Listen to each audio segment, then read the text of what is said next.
Hello दोस्तों, आज की हमारी कहानी है अरे कुछ अक्ल है या घास चरने गई है।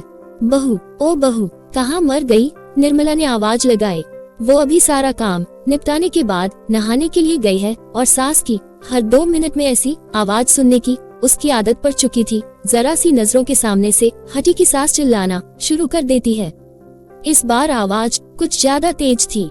कोई अनहोनी न हो गई हो। उसने जैसे तैसे अपने ऊपर गर्म पानी डाला और कपड़े पहनकर बाथरूम से दौड़ते हुए सास के कमरे में पहुंची। अरे मरी, तुझसे एक काम भी ठीक से नहीं होता, निर्मला फिर चिल्लाई। क्या हुआ माँ जी? उसने ने डरते डरते पूछा। हुआ क्या है? दिखता नहीं? कमबख्त, ये कमरे में पानी पड़ा है, आज पोछा नहीं लगाया था क्या? अभी कहीं मैं गिर जाती तो मेरी हड्डी पसली टूट जाती। निर्मला ने चिल्लाकर कहा।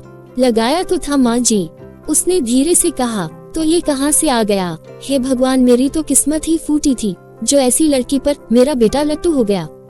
न जाने कहाँ कहाँ से बड़े बड़े घरों से उसके लिए रिश्ते आ रहे थे। अच्छा अब चल, जल्दी से इसे साफ कर दे, सास ने चिल्लाते हुए कहा। उसको पता था कि नहाने जाने से पहले ही उसने पूरा घर साफ किया और ये पानी जानबूझकर उसकी सास ने ही उसे तंग करने और ताने सुनाने के लिए गिराया है।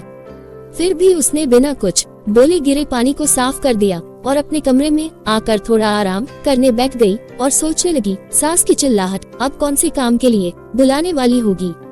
उसके लिए ये कोई आज की बात नहीं थी। जब से वो शादी कर इस घर में आई थी, उसके पति के ऑफिस जाते ही ये रोज का नियम था। आज किसी बात पर, कल किसी बात पर, बस उसकी सास को एक बहाना चाहिए था। अगर नहीं मिलता था तो बहाने बनाने की कला में वो माहिर थी। इस रोज रोज की किचकिच से अक्सर वो तंग आ जाती थी, पर कुछ पति के प्यार, कुछ सास की उम्र और कुछ घर की नई बहू होने की वजह से सब बर्दाश्त कर रही थी। उसे खुद ही समझ नहीं आ रहा था कि उसके खुद के वजूद में इतना परिवर्तन कब और कैसे आया। उसको ये भी याद नहीं कि कब उसके अपने घर में उसकी माँ या पिता ने कभी उससे ऐसे सुर में बात नहीं की। अपने कॉलेज और स्कूल के समय तो वो बिंदास लड़कियों में से एक थी। पूरे स्कूल या कॉलेज में कहीं भी किसी के साथ कोई गलत बात होती नहीं थी तो वो लड़ने के लिए सबसे आगे खड़ी मिलती थी। किसी के भी हक के लिए वो पूरे सिस्टम से लड़ जाती थी, पर आज अपने ही खिलाफ हो रहे झगड़े से चुप थी और अन्याय को चुपचाप से रही थी।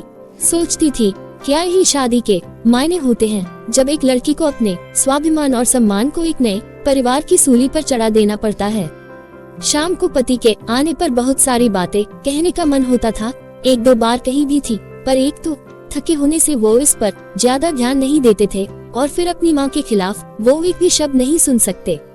उनकी माँ भी अपने बेटे के सामने उससे बड़े दिखावे के साथ बात करती थी, पर जैसे ही बेटा घर से बाहर निकलता था उनके तेवर बदल जाते थे, जो उसे समझ में ही नहीं आता था कि एक इंसान पल भर में 2 तरह के व्यवहार कैसे कर सकता है।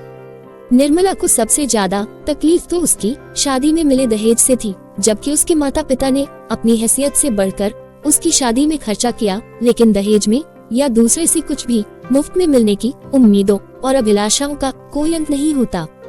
हर चीज कम लगती है और उसके आने पर सबसे पहले उन्होंने घर की महारन की छुट्टी कर दी और घर में उसके कदम रखते ही हाथों की मेहंदी का रंग छूटने के पहले ही बाकी कामों के अलावा बाई के सारे काम भी उसके ऊपर आ गए। और निर्मला ने कभी भी उसे एक नौकरानी से ज्यादा नहीं समझा। कुछ ऐसे ही जिंदगी कट रही थी उसकी। रोज कोई नया बखेड़ा होता था और वो रोज शांतिपूर्वक उन्हें संभालने की कोशिश करते हुए सोचती थी कि जल्दी ही उसे अपने पति और सास के साथ बैठकर शांति से इसका हल निकालना पड़ेगा, पर बस रोज की ऐसी दिनचर्या में सबके साथ बैठकर बात करने का समय नहीं मिल पा रहा था। एक दिन वो रोज की तरह सुबह झाड़ू लगा रही थी। जब निर्मला अपने बिस्तर के किनारे बैठी स्वेटर बुन रही थी, अचानक जैसे ही वह झाड़ू लगाते लगाते उसके पास पहुंची, उसने बिना कुछ देखे बहू को जोर से लात मारी और चिल्लाए, अरे कुछ अक्ल भी है या घास चरने गई है? जब मैं कुछ कर रही होती हूँ तभी तुझे काम सूझता है। अभी ही मेरे कमरे में झाड़ू लगनी थी तुझे। क्या तुझे नहीं पता कि मुझे धूल से कितनी एलर्जी है? ये आज का नया बहाना था उसे तंग करने का, क्योंकि घर में रोज ही ऐसे ही काम होते थे और पहले कभी भी ऐसी कोई बात नहीं हुई थी।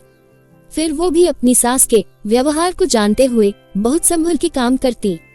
वो उनके द्वारा दिखाई जगह पर सफाई के लिए जैसे ही थोड़ा झुकी, न जाने किस झोंक में निर्मला ने जोर से पैर चलाया और वह बहू के कंधे पर जा लगा। जब तक वो खुद को संभालती, उसका सिर सामने की दीवार से टकराया और गिर पड़ी। निर्मला चिल्ला उठी, क्या हुआ कलमुन्ही, मर गई क्या? उठ क्यों नहीं रही? बचा हुआ काम कौन करेगा? चल उठ। वो उनकी कुछ बातें सुन तो रही थी, पर समझ में कुछ नहीं आ रहा था और बड़ी हिम्मत करके जैसे तैसे उसने उठने की कोशिश कर ही रही थी कि निर्मला ने फिर ठोकर मार दी और सिर दोबारा दीवार से टकरा गया। इस बार बहू बेहोश हो गई थी। सांस बड़बड़ाते हुए उसे कोसती रही। जब नहीं उठी तो निर्मला के हाथ पांव फूलने लगे और तुरंत अपने बेटे को घर आने के लिए फोन किया। पति उसे तुरंत हॉस्पिटल ले गया तो निर्मला भी साथ साथ आई और एडमिट कराने के समय भी बड़बड़ाए जा रही थी। सब पता है इसकी क्रिया चरित्र का, सब कर कराने के और मुझे तंग करने के नाटक हैं। इसके जिससे घर में कोई काम न करना पड़े और हम सब इसकी सेवा करें। यूं तो उसका बेटा काफी दिनों से घर में जो चल रहा था सब देख रहा था और समझ रहा था, पर आज माँ के ऐसे व्यंग देखकर कुछ ज्यादा ही परेशान हो गया। लेकिन इस समय उसे अपनी पत्नी की जान बचाने की पड़ी थी।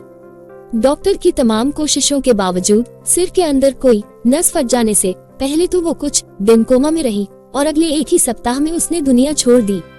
वक्त के साथ साथ बातें कहाँ छुपती हैं। धीरे धीरे पड़ोसियों की जुबान पर उसके प्रति निर्मला के बुरे बर्ताव की बातें सामने आने लगी, जिसमें निर्मला के बेटे का भी नाम आ ही जाता था।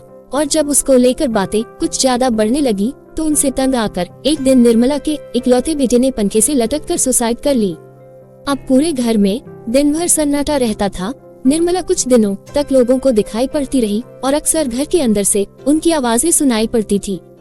अरे कलमुन्ही कहाँ मर गई? मेरे बेटे को भी साथ ले गई। चल जल्दी आजा, बहू घर बहुत गंदा पड़ा है, चल थोड़ा झाड़ू पोछा कर दे। फिर उसी लय में रोते रोते उनकी आवाज सुनाई पड़ती थी। बहुत अच्छी बहू थी, कभी शिकायत नहीं करी उसने, अभी हॉस्पिटल में है, इलाज चल रहा। मेरी वजह से उसका सिर फट गया था ना, मेरा बेटा भी उसी के पास है, लेकिन अब तो वो ठीक हो गई होगी। अरे कोई तो उन दोनों को वापस ले आओ, अब की उसे कुछ नहीं कहूँगी।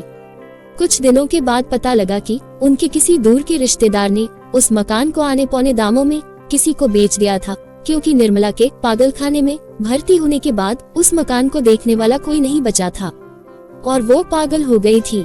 अगर हमारी वीडियो अच्छी लगी हो तो चैनल को सब्सक्राइब जरूर करें। धन्यवाद।